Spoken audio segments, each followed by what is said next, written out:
Good morning student. मैं हरीश शर्मा आपका अपने YouTube channel new Indian public school पर हार्दिक स्वागत करता हूं और आशा करता हूं आप सभी एकदम स्वस्थ और अच्छे होंगे।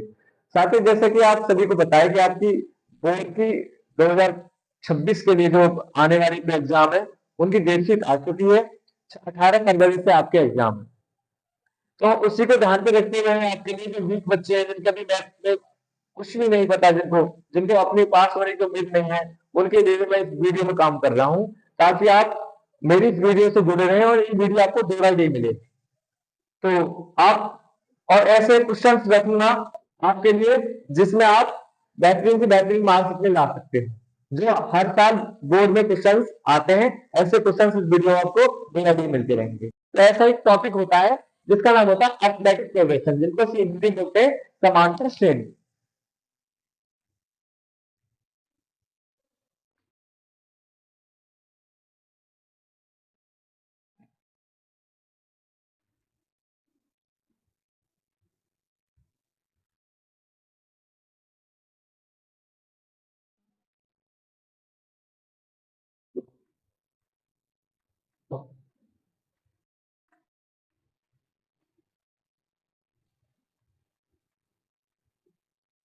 समांतर श्रेणी से हम बात करते हैं। समांतर श्रेणी है क्या?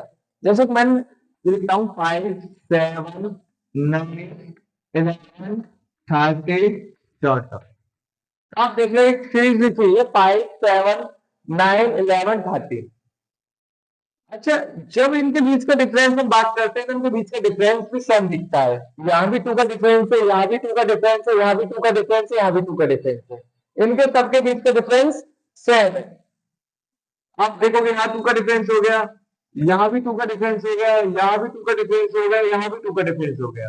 तो एक ऐसी सीरीज जिसके टर्मों के बीच का जो डिफरेंस है वो इक्वल है, जिनके टर्मों के बीच का डिफरेंस इक्वल है, वो समांतर श्रेणी कहलाता है। अच्छी, अब इसमें कुछ बेसिक्स और बातें हम समझते हैं, जैसे कि ए, तो हमारा पहला जो टर्म होती है उसे ए से रिप्रेजेंट करते हैं। ए बराबर 5, ये आपको फर्स्ट टर्म है, जिसको बोलते हैं फर्स्ट टर्म, प्रथम पद।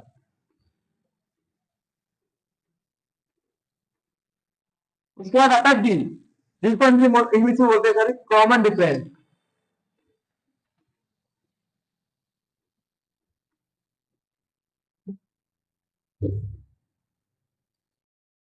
सर्वांतर, हिंदी में से सर्वांतर बोलते हैं। ये पदांतर। उसके बाद आता है एन। एन से मतलब होता है टर्म। इस जो आपको एपी दी हुई है इसमें कितनी टर्म है? 10 टर्म है, 12 टर्म है, तो इसकी एन होता है। एन से मतलब होता है टर्म, जबकि टर्म। इसके बाद आता है ए एन। ए एन या कहीं कहीं एल भी लिखा मिलता है, वो एक ही मतलब होता है इसका लास्ट टर्म, सबसे अंतिम वाला पद, अंतिम पद।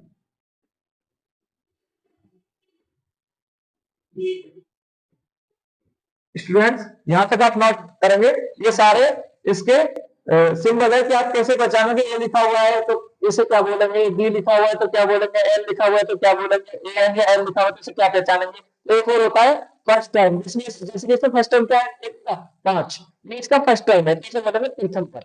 उसके बाद डी, डी से मतलब होता है इन सबके बीच का अंतर। कॉमन डिफरेंस से मतलब कि कॉमन से कहता है वो सब जगह है, तो सारी जगह दो दो का अंतर है, कॉमन डिफरेंस, सर्वांतर या पदांतर को हिंदी बोलते हैं। उसके बाद होता है एन। एन और टर्म यानी कि पद, इस एपी में कितने पद है। उसके बाद ए एन या एल। एन बोलते हैं अंतिम पद, एन को बोलते हैं अंतिम पद। एक बार साथियों या तो लिखने होगा तो पहले लिख देता हूं, अंतिम पद। एन से या एल से रिप्रेजेंट करते हैं इसे, लास्ट टर्म। ठीक है, यहां तक आप नोट करेंगे। आगे चलते हैं। इसमें जैसे कि आपको कितने टर्म दे रखे, 1 2 3 4 5, 5 टर्म दी है साथियों। तो हम इसमें अगले नेक्स्ट टर्म कैसे निकालते हैं? जैसे हमें इसमें ए फिक्स निकालना है। क्या निकालना है? A fix. अच्छा, ए फिक्स निकालना है तो कैसे निकालोगे? ए प्लस 5b। अच्छा, उससे पहले आपको डी निकालना भी आना चाहिए। हम डी कैसे निकालते हैं? जैसे कि आपको इधर देखिए, जैसे हमें डी निकालना है 2 1, तो कैसे निकालोगे? A2 माइनस A1, ये हमारा A1 है, A2 है, A3 है, A4 है, ये 5 है। तो AB बराबर B बराबर हो जाएगा A2 minus A1, A2 minus A1, 7 minus 5। जैसे आप B2 निकालोगे, तो 2 निकाले तो ए इससे बड़ा वाला लोगे। जैसे B2 निकालेंगे तो ये लोगे A3, और A3 को इससे पहले वाले टर्म बता दोगे। A3 में से कौन सा टर्म बताना है? इससे पहले वाला। A3 से पहले वाले टर्म कौन सी है? A2। A3 कितना आपका 9, A2 कितना आपका 7, कितना आ गया 2। ऐसे आप निकाल दो, क्योंकि सबके बीच का डिफरेंस सेम होता है, तो बी निकालने का तरीका होता है जैसे आप बी निकालते हो, तो A2 माइनस A1, B1 निकालोगे, B2 निकालोगे तो A3 माइनस A2। ठीक है साथियों, तो हम A6 की निकालते हैं। A की वैल्यू कितनी होगी आपकी? 5। A की वैल्यू होगी आपकी 5 प्लस 5 इंटू डी की वैल्यू आपकी होगी 2, तो होगा 5 प्लस 10, कितना होगा? 15। ऐसे हम A6 निकालते हैं, A7 निकालते हैं, तो A प्लस इससे एक कम लेंगे, 7 निकाल रहे हैं तो इससे पहला वाला लेंगे 16, A प्लस 16। A की वैल्यू आपको पता है 5 प्लस 6, और D की वैल्यू सब जगह कॉमन होती है, इसका नाम ही कॉमन डिफरेंस है, तो जब ये तो हर जगह 2 रहेगी, तो D की वैल्यू कितनी है? 2 है। तो 5 प्लस 6 टू जा 12, कितना होगा? 70। ये आपकी A7 होगी। तो क्या ये आप समझेंगे, जैसे हमें A6 निकालना है तो A के साथ D में जो मल्टीप्लाई करेंगे इससे पहले वाले नंबर के साथ करेंगे। जैसे A6 निकाले तो A प्लस D के साथ किसकी मल्टीप्लाई कर रहे हैं? उससे पहले वाले नंबर की मल्टीप्लाई कर रहे हैं, 5 इंटू डी। ऐसे A के साथ A7 निकालने, A7 निकाले तो A प्लस D के साथ किसकी मल्टीप्लाई कर रहे हैं? एक पहले वाले नंबर की मल्टीप्लाई कर रहे हैं, 6 की। ऐसे अगर हम A8 निकालेंगे तो A प्लस 7D, A9 निकालेंगे तो A प्लस 8D। डी के से डी में जो नंबर लिखेंगे एक पहले वाले नंबर लिखते हैं। ठीक है साथियों आज की वीडियो हम यहीं तक रखते हैं। अगर मेरी वीडियो आपको अच्छी लगी हो तो लाइक करें, कमेंट करें और अधिक से अधिक शेयर करें, और चैनल को सब्सक्राइब करना ना भूलें, और बेल आइकन बटन जरूर दबा दें ताकि आने वाली वीडियो की आपको नोटिफिकेशन मिलती रहे।